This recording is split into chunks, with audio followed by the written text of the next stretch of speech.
Hello friends, welcome to Satyajit GS academy. आज हम इस वीडियो में बिहार दरोगा और बीपीएससी 67 के लिए मॉक टेस्ट नंबर 21 लेकर आए, जिसके सारे प्रश्न बहुत ही महत्वपूर्ण हैं। इससे पहले हमारे चैनल पर मॉक टेस्ट नंबर 1 से लेकर 20 तक अपलोड है। अगर आप लोगों ने वीडियो नहीं देखा तो चैनल के प्लेलिस्ट में जाकर वीडियो देख सकते हैं। वीडियो के अंत तक बने रहें और इसमें कुल 40 प्रश्न को शामिल किया गया।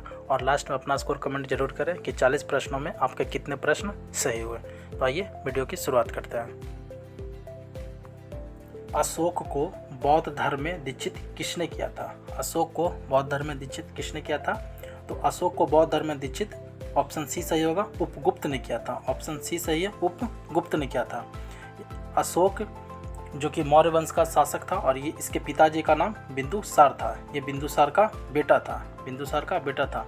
अक्सर अशोक के बारे में एक प्रश्न पूछा जाता कि अशोक की माता का नाम क्या था? तो अशोक की माता का नाम सुभद्रांगी था। अशोक की माता का नाम सुभद्रांगी था। बढ़ते हैं अगले प्रश्न की ओर। सातवाहन वंश के बारे में कौन सा कथन गलत है? गलत कथन को चुनना है। इसकी स्थापना सिमुक ने 60 ईसा पूर्व में किया था। बिल्कुल सही है, सिमुक ने इसकी स्थापना किया था। सातवाहन राज उत्तर और दक्षिण भारत के बीच सेतु का काम किया। बिल्कुल सही है। सातवाहनों की राजकीय भाषा प्राकृत और लिपि ब्राह्मी थी। ये भी स्टेटमेंट सही है।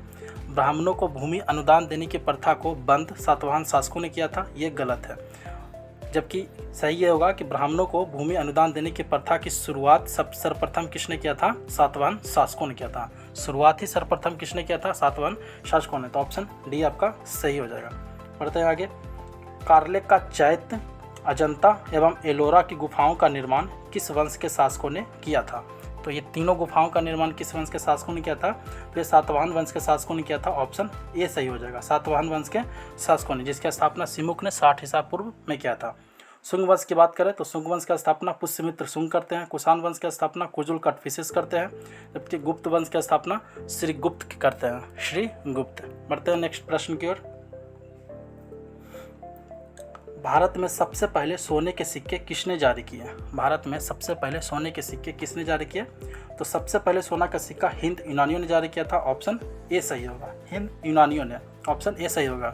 जबकि सर्वाधिक मात्रा में गुप्त शासकों ने सोने के सिक्के जारी किए थे, जबकि कुषाण शासकों ने सर्वाधिक मात्रा में शुद्ध सोने के सिक्के जारी किए थे। शुद्ध सोने के सिक्के कुषाण शासकों ने और सर्वाधिक मात्रा में सोने के सिक्के गुप्त शासकों ने, और सबसे पहले सोने के सिक्के हिंद यूनानियों ने जारी किए थे।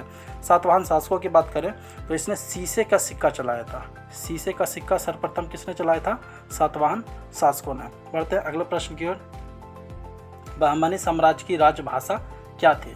बहमनी साम्राज्य की राजभाषा मराठी थी। ऑप्शन सी सही होगा, बहमनी साम्राज्य की राजभाषा मराठी थी। जबकि विजयनगर साम्राज्य की मुद्रा पैगोड़ा थी और बहमनी साम्राज्य की मुद्रा हून था।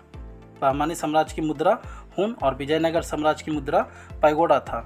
यहाँ से आपको एक क्वेश्चन बताना कि बहमनी साम्राज्य का स्थापना कब और किसने किया था? बहमनी साम्राज्य का स्थापना कब और किसने किया था? दोस्तों, अगर वीडियो आपको पसंद आ रहा हो, क्वेश्चन अच्छे लग रहे हो, तो प्लीज़ वीडियो को लाइक कीजिए, दोस्तों के साथ शेयर कीजिए, और अभी तक आपने चैनल को सब्सक्राइब नहीं किया तो चैनल को सब्सक्राइब कीजिए। बढ़ते हैं अगले प्रश्न की ओर। किसमें असूत्री विभाजन नहीं होता है? असूत्री विभाजन नहीं होता। तो कवक में असूत्री विभाजन नहीं होता। ऑप्शन ए सही होगा। रेस्ट तीनों, नील, हरित शैवाल, जीवाणु, अमीबा और ईस्ट इसमें असूत्री विभाजन होता है। ऑप्शन ए सही होगा। ब्लैक वाटर फीवर किस बीमारी से संबंधित है? ब्लैक वाटर फीवर, तो ब्लैक वाटर फीवर मलेरिया बीमारी से संबंधित है। ऑप्शन डी सही होगा, मलेरिया बीमारी से। Option D. Very very important question होगा ये। कमरा में लगा हुआ वातानुकूलित क्या नियंत्रित करता है? ये भी क्वेश्चन बहुत इंपॉर्टेंट है, वीवीआई। कमरा में लगा हुआ वातानुकूलित क्या नियंत्रित करता है? आर्द्रता, तापक्रम, दाब। तो इसका राइट आंसर होगा कमरा में लगा हुआ वातानुकूलित आर्द्रता और तापक्रम को नियंत्रित करता है। तो ऑप्शन 1 और 2 यानी ऑप्शन ए सही होगा। केवल आर्द्रता और तापक्रम को नियंत्रित करता, ऑप्शन ए सही होगा। बढ़ते अगले प्रश्न की ओर। प्रकाश का रंग किसके द्वारा निश्चित किया जाता है? प्रकाश का रंग किसके द्वारा निश्चित किया जाता है?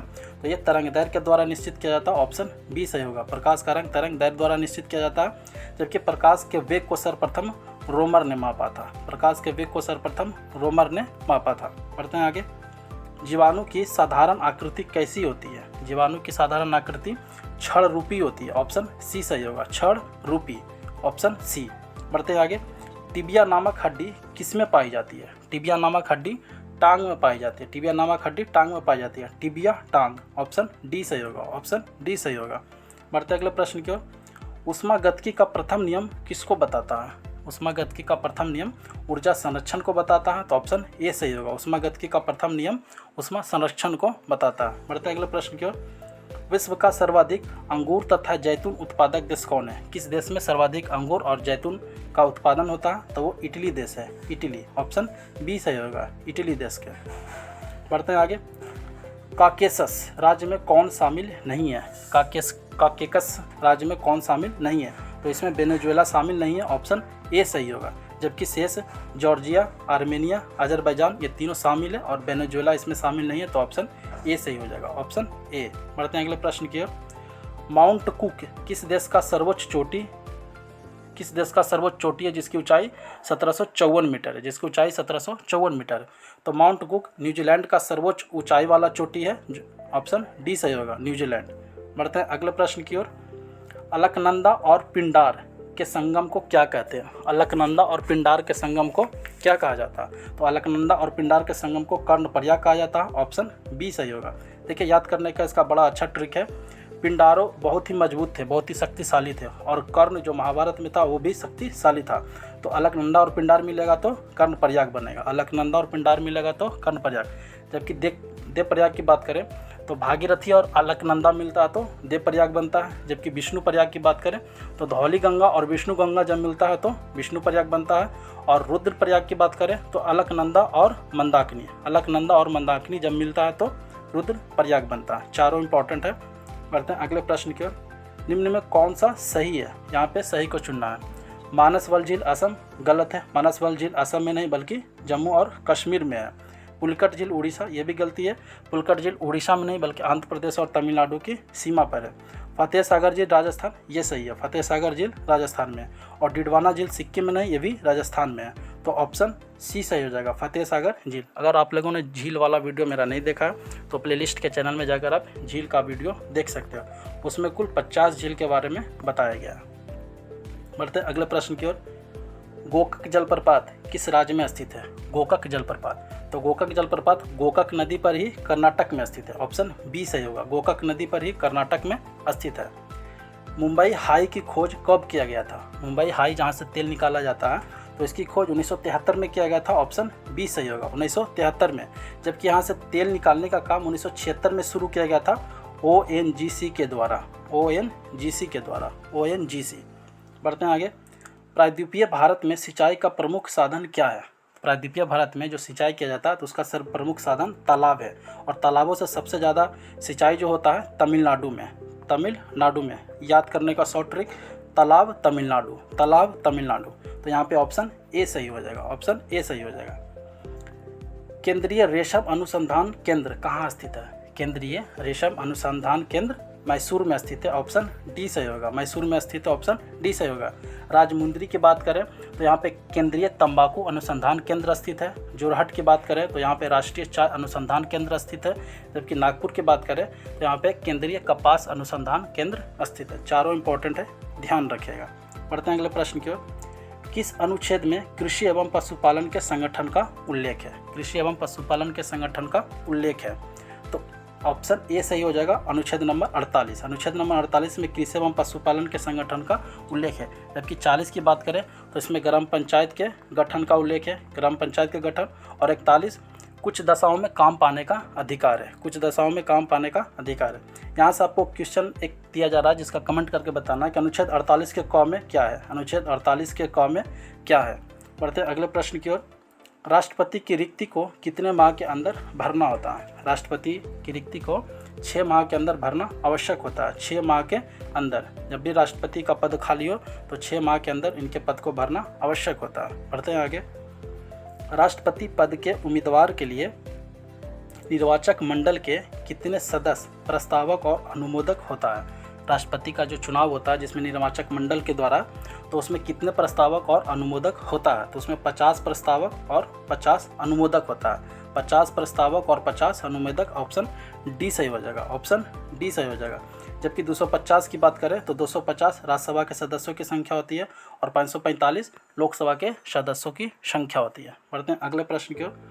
पश्चिम बंगाल में राज्यसभा की कितनी सीटें हैं? पश्चिम बंगाल में राज्यसभा की कितनी सीटें हैं? तो पश्चिम बंगाल में राज्यसभा की 16 सीटें हैं। और बिहार में भी राज्यसभा का 16 सीटें हैं। बिहार और पश्चिम बंगाल का दोनों सेम है, 16 सीटें हैं। जबकि 31 सीट की बात करें तो ये सबसे ज़्यादा उत्तर प्रदेश की है, यूपी की, उत्तर प्रदेश, और 19 महाराष्ट्र का है और 18 तमिलनाडु का, बढ़ते हैं अगले प्रश्न की ओर। कैबिनेट मंत्रियों में सबसे बड़ा कार्यकाल किस मंत्री का रहा? Very very important question. Cabinet मंत्रियों में सबसे बड़ा कार्यकाल किसका रहा? तो वो जगजीवन राम का रहा। ऑप्शन बी सही होगा। जगजीवन राम टोटल 32 साल कैबिनेट मंत्री में जगह पाए थे, 32 साल। बढ़ते अगले प्रश्न की ओर, जो कि बहुत इंपॉर्टेंट होगा, क्वेश्चन नंबर 27। क्षेत्रफल की दृष्टि से सबसे छोटा लोकसभा क्षेत्र कौन है? क्षेत्रफल की दृष्टि से सबसे छोटा लोकसभा क्षेत्र चांदनी चौक है, तो ऑप्शन डी सही हो जाएगा। जबकि सबसे बड़ा लोकसभा क्षेत्र लद्दाख होगा। क्षेत्रफल की दृष्टि से सबसे बड़ा लोकसभा क्षेत्र लद्दाख और सबसे छोटा लोकसभा क्षेत्र चांदनी चौक।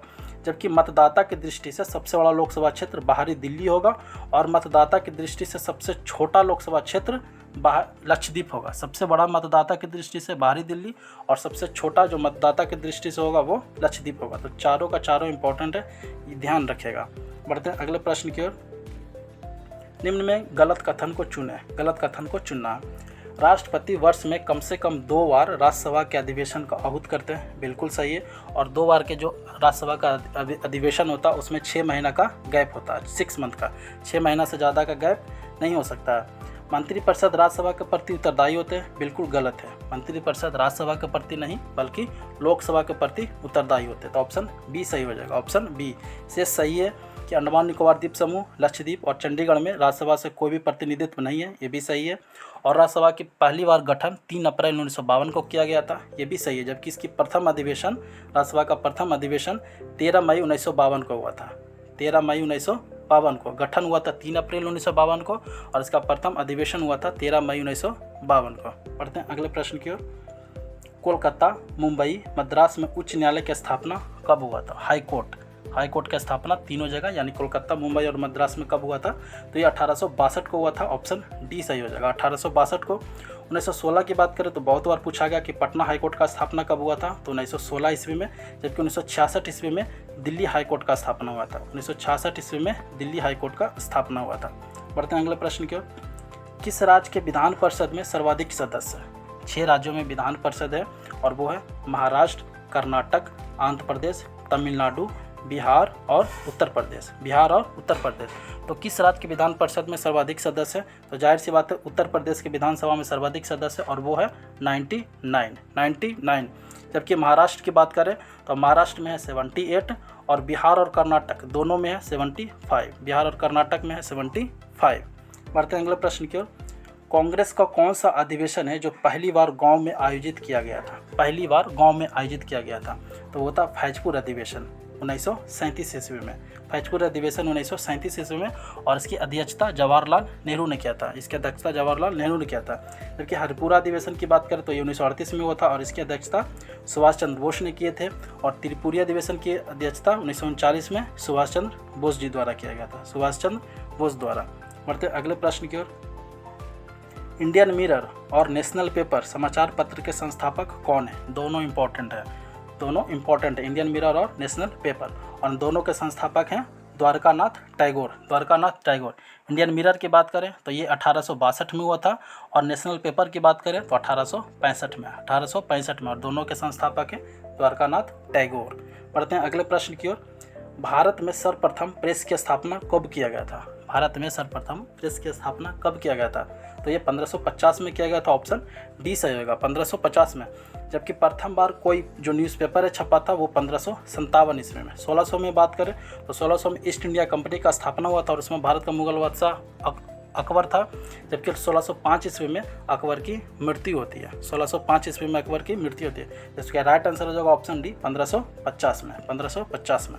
बढ़ते हैं अगले प्रश्न की ओर। किस गवर्नर जनरल के काल में 1901 में सिंचाई आयोग का गठन किया गया था? तो आपको पता होगा कि लॉर्ड कर्जन का कार्यकाल 1899 से लेकर 1905 ईस्वी तक है। 1899 से लेकर 1905, तो 1901 की बात कर रहा, तो जाहिर सी बात है इसमें लॉर्ड कर्जन होगा। तो लॉर्ड कर्जन के काल में 1901 में सिंचाई आयोग का गठन किया गया था। लॉर्ड वेल्जली जिन्होंने सहायक संधि का गठन किया था, चेम्सफोर्ड के समय 1919 ईस्वी का अधिवेशन और जलियांवाला बाग हत्याकांड हुआ था, और इरविन के समय प्रथम गोलमेज सम्मेलन या फिर गांधी इरविन समझौता, जो भी कहें इंपॉर्टेंट है गांधी इरविन भी। देश नायक की स्वतंत्रता सेनानी की उपाधि है, देश नायक की स्वतंत्रता सेनानी की उपाधि है तो ये सुभाष चंद्र बोस की उपाधि है। देश नायक किन्हें कहा जाता है? सुभाष चंद्र बोस को। और देश नायक की उपाधि ने रविंद्रनाथ टैगोर ने दिया था, रविंद्रनाथ टैगोर ने, जबकि देशभक्तों का देशभक्त सुभाष चंद्र बोस को महात्मा गांधी बोले थे। सुरेंद्रनाथ बनर्जी की बात करें तो इन्हें बिना ताज का बादशाह कहा जाता है। डॉक्टर राजेंद्र प्रसाद की बात करें तो इन्हें देश रत्न और अजात शत्रु कहा जाता है। और भगत सिंह को कायदे आजम कहा जाता है, कायदे आजम। बढ़ते हैं अगले प्रश्न की ओर, जो कि ये करंट अफेयर्स का प्रश्न है।